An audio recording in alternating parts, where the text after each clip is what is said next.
waxaan u mahadnaqayaa dhammaan odayaashii iyo dhallinyaradii iyo hablihii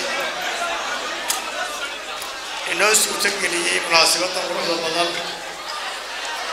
ee halkan noogu mursoontay iyadoo ilaa shalayto ilaa xalayto weerar lagu hayay dadkii qabanqaabinayay xafladdan sida halkan laga sheegayna ay ilaa 8 qof maanta u xidhan yihiin waxaa qabanqaabinayseen xafladdan aynu halkan ku hayno xafladdan wax dhibi kama jirin waa dad isu yimi oo go'aankooda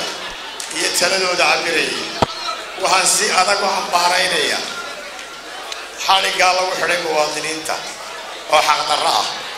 waxaana lagu baaqayaa ciddii xidhay in loo soo celiyo xorriyaddoodii sida ugu dhaqsaha badan waxaan cambaaraynaynaa maalinkaa maanta ah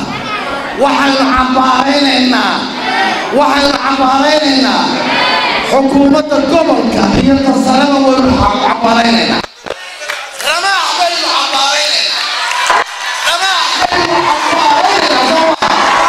salla calee waar xadhigga nuuragga dee waxba adeelma taho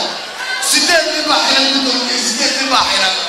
waraggii hawshaa waday waa ganacsatadii waa cuqaashii waa raggii hawshaa wada weeye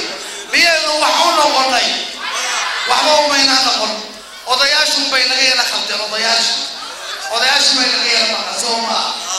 ugaasina waxaa leeyahay cidaad ka heshay maante ugaas cimrigaa ha jiro waa kugu sugnay maanta ugaas yaa taasoo gabdhaa weeye